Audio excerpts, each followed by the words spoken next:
Today, we're diving into a fascinating framework that reimagines our understanding of divinity and power, drawing from a document called the Book of God. Our guest Alex will guide us through this intricate canon, which its author presents as a record of God's nature bounded by sandals versus thrones.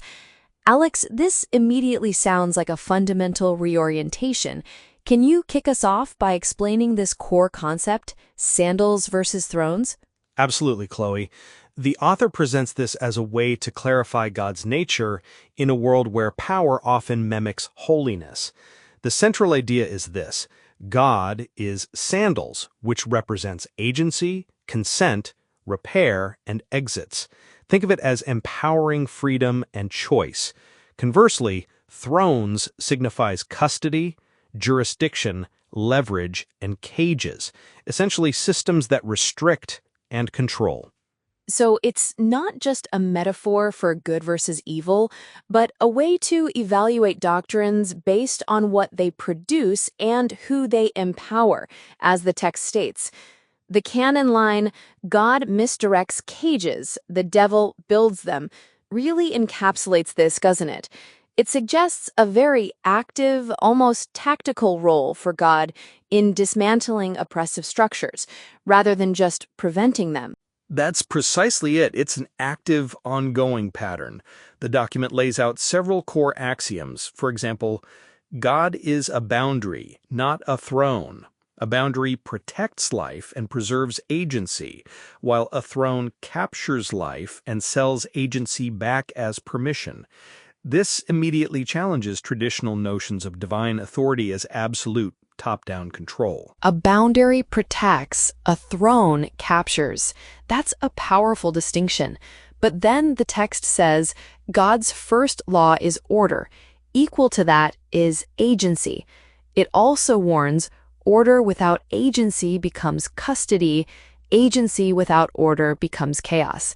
How does God hold both without coercion if order is so fundamental? That's the critical tension. The text offers a thrones-proof lock here. Any order that requires coercion is already a throne.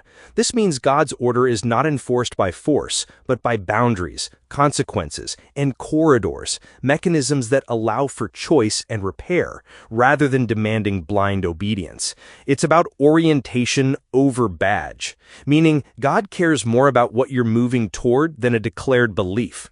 Worship in this sense isn't flattery, it's alignment with the sandals pattern, lifting burdens, preserving agency, building exits, and refusing immunity. So, worship becomes an active, ethical practice, not just a verbal declaration. But I can already see how sandals language itself could be weaponized, as the document warns. Creating true sandals people and outsiders, inventing scoring, shaming the weak, using fruit to install jurisdiction. How do we guard against that? The canon offers another lock. Any sandals doctrine used to shame, exclude, or install custody has already become thrones. This is a built-in safeguard. It emphasizes constant vigilance. To help with this, it provides practical discernment tools, like the God test card. This card asks crucial questions whenever someone claims God, truth, safety, or authority. Walk me through some of those questions from the God test card. What are the immediate red flags? It asks, does this increase agency, real choices, for the vulnerable? Does this reduce burdens on the already burdened? Is it appealable and repairable? A corridor exists if it's wrong. Does it distribute power or concentrate jurisdiction upward? Who pays when it's wrong, the powerful or the weak? Does it build exits or demand compliance as the price of help? The summary is stark. If the burden moves downward and the appeal path is sealed, it is not God. That's incredibly specific and challenging. It really shifts the focus from abstract theological concepts to tangible outcomes. And the Christ resolution card sounds like a similar test, but applied to Jesus. What does that tell us?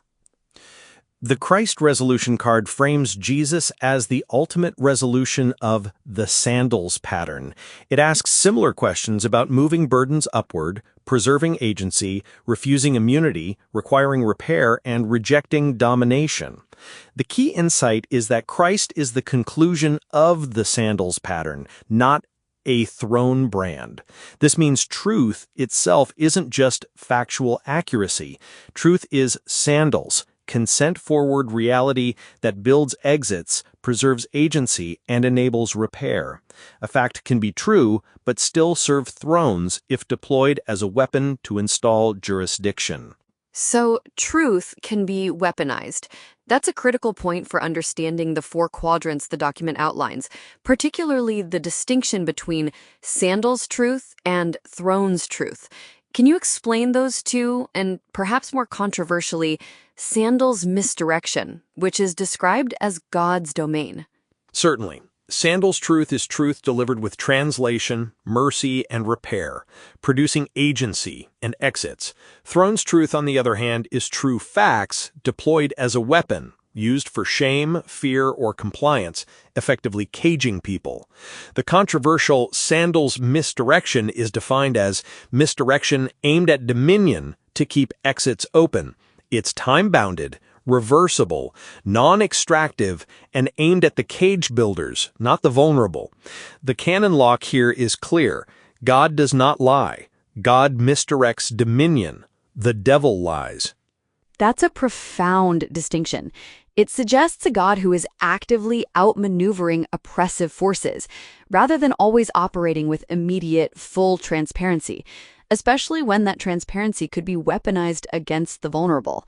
It's a very protective, almost guerrilla warfare image of God. But how do we distinguish God's misdirection from a simple lie, or from self-serving deceit, what the text calls the uncle clause? The document provides strict rails for God's misdirection. It must be aimed at dominion, not the vulnerable. It must preserve or create an exit. It has to be time-bounded and truth-restoring when safe. It cannot expand the shield-bearer's jurisdiction. The cost must be borne by the protector, not the victim, and it must be auditable, meaning its logic is defensible as protection, not control. The uncle clause is crucial here. I lied to protect you is often a throne's mimic phrase. If the concealment protects the liar's control, money, reputation, or immunity, it is thrones. God's misdirection never protects theft or a dominator's jurisdiction. So the intent and the outcome are paramount. It's about protecting the vulnerable and creating exits, never about self-preservation for the powerful.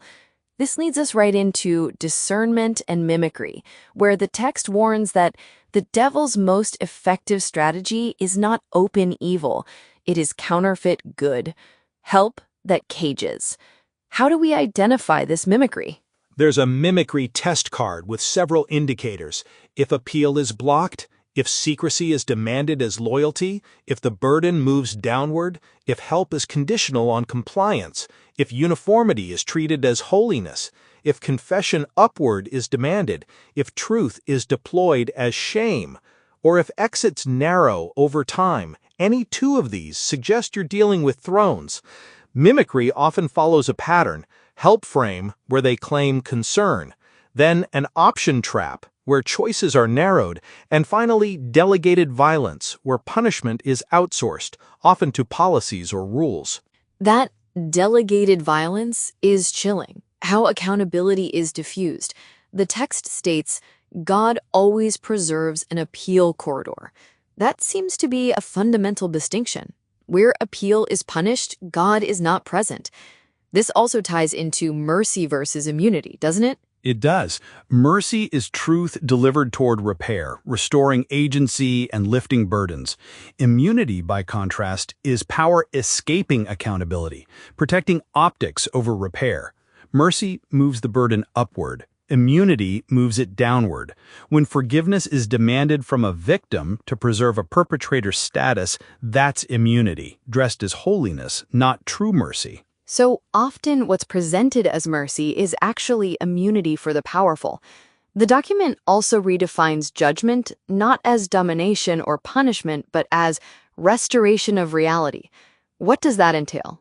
Judgment in this canon means naming what happened, what it cost, and what needs to be repaired.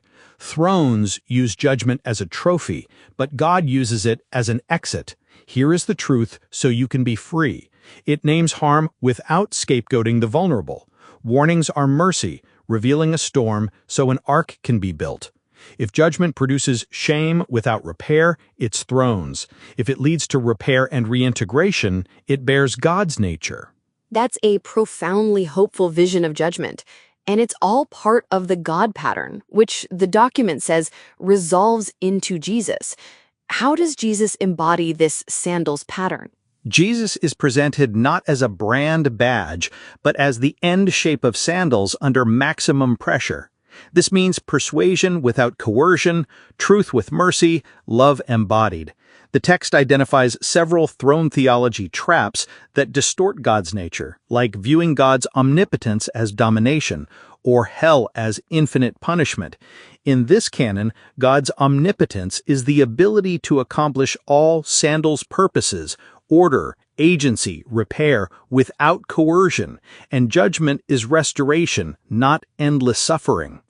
So Jesus exemplifies healing without leverage, belonging without tolls, mercy without immunity, and judgment as restoration. It challenges the idea of God as a certainty engine or a puppet master, instead emphasizing agency. But then there's the institutional paradox, which seems especially relevant for any organized religion or community. Yes, this is critical. The gospel needs institutions to survive, for records, gatherings, stewardship. But the paradox is that institutions naturally build thrones, and thrones eat the gospel. This isn't a contradiction, but a constant tension. Institutions aren't holy by existence, they're holy only if they widen exits, preserve agency, and move burdens upward. A church that can't be questioned is already a throne. The gospel survives when institutions are bound by corridors, transparency, and mercy without immunity. That's a challenging thought for any organization that wants to genuinely serve.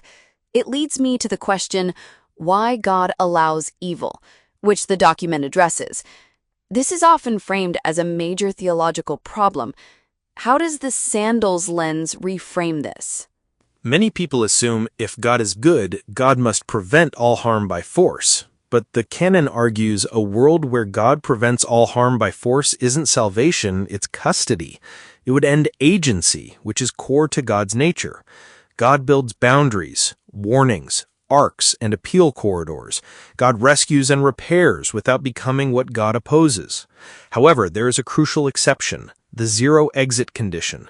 When all exits are cut off and a people are in total custody with no corridor remaining, God may act with overpowering force to open an exit.